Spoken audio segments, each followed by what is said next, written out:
Hey guys, it's Mr. Friday here. Just checking in with you this week. I hope you're having a good week.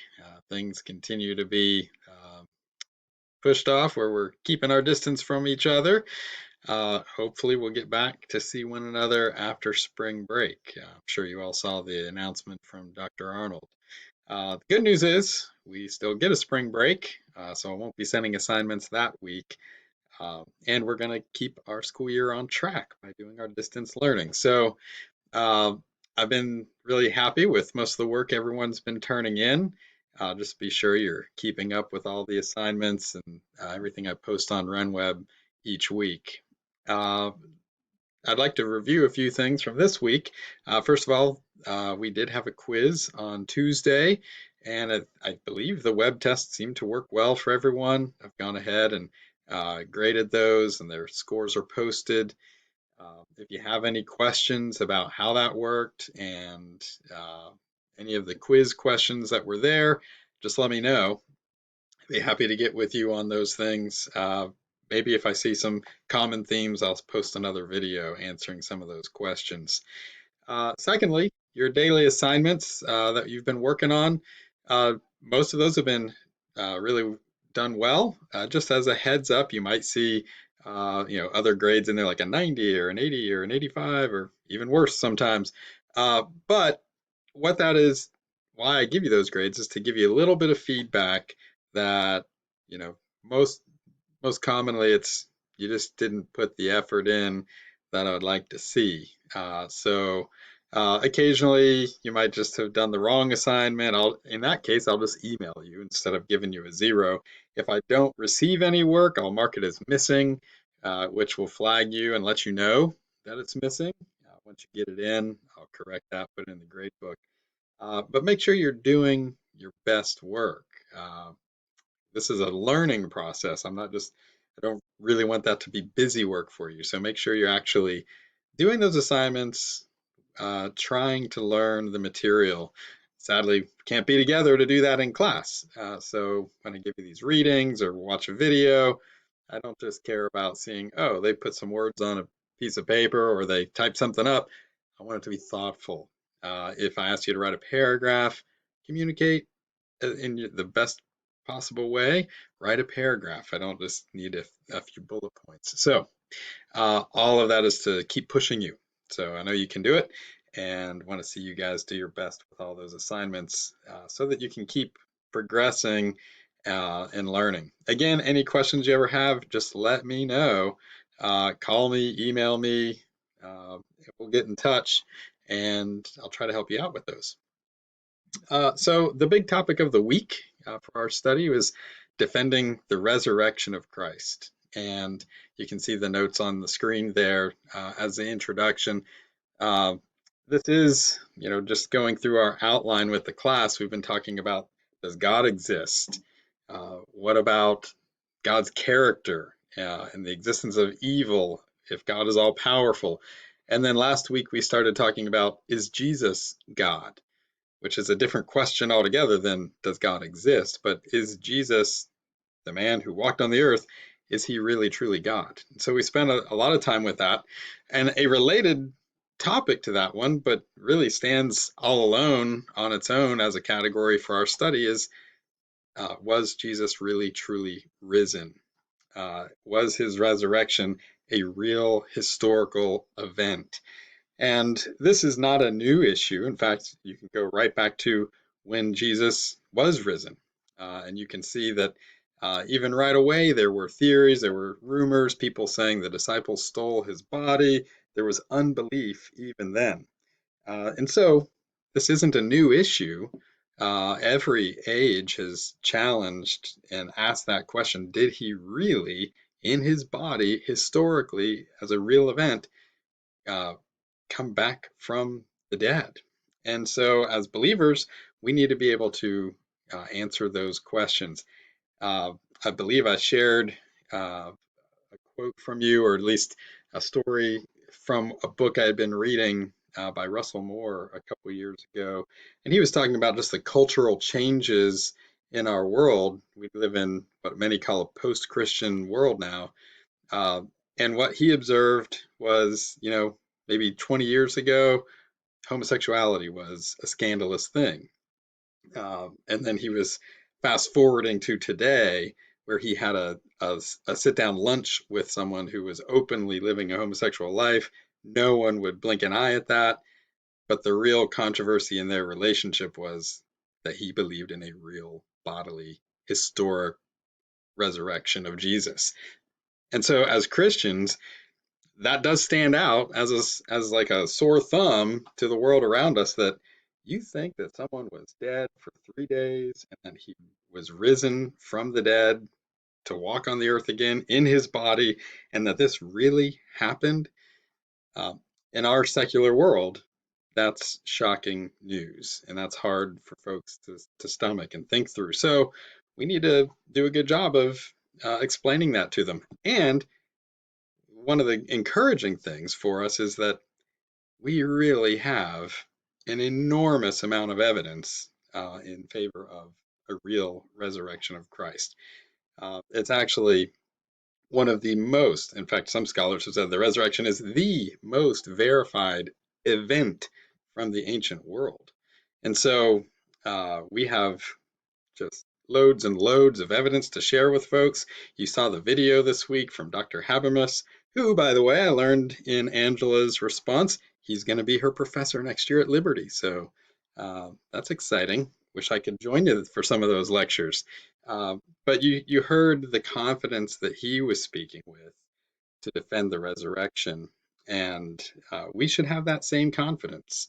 As I've said all year, Christianity is unique apart from all the other religions in the world because our faith is not just based on myths and legends, but it's based in historical realities that Jesus truly did become man in the flesh, that Jesus truly did die on the cross for our sins, and that he is truly risen from the dead. And if those aren't historical realities, then our whole faith crumbles and falls apart. Christianity is not just a story, but it's based on real events. So, without uh, further elaboration on that, let me just go through the notes with you as we're here on the video. After the first slide introducing the topic, we go down. Let's see if I can get this to work. There we go. To our argument by truth. And you know the steps by now. I'm not going to continue to add those into the slides every time. We learned that several weeks ago. But our first step in the argument by truth is saying, well, what do we believe? Right? Explaining to an unbeliever what the Christian perspective is. Are they going to challenge it? Are they going to ask questions? Absolutely. Are they going to sit and listen to you go through an outline of all of your evidences like we do in our notes? Probably not. So just be aware mentally as you have these conversations with people that, hey, I might be talking about a passage in scripture, and then they're going to give an objection. I might have to switch over to argument by folly for a little bit, and then I can bring them back to the argument by truth. But we do have the luxury of, in our study, we can at least kind of categorize those types of arguments. So, evidence from Scripture. Well, all of the gospel accounts give us testimony of the resurrection. That's one of the many blessings of having four different gospel accounts: Matthew, Mark, Luke, and John. They each record those details, and they're all uh, in harmony with one another. The only differences that exist are just from a matter of perspective, where some of them might give the perspective of the women who went to the tomb, others give the perspective of the disciples who came to the tomb later, but they all record the actual event of Christ's resurrection. Uh, Another powerful passage to turn to, and this is the one that just kind of always bing in my mind, is like the classic text to turn to, is 1 Corinthians 15, really the whole chapter. And in that chapter, Paul lays out a big argument giving evidence. He points to eyewitnesses. He says, hey, these people are still alive. Go talk to them. But then he goes on even further and says, without the resurrection, our whole faith would be worthless. Our faith would be in vain if Jesus isn't risen from the dead.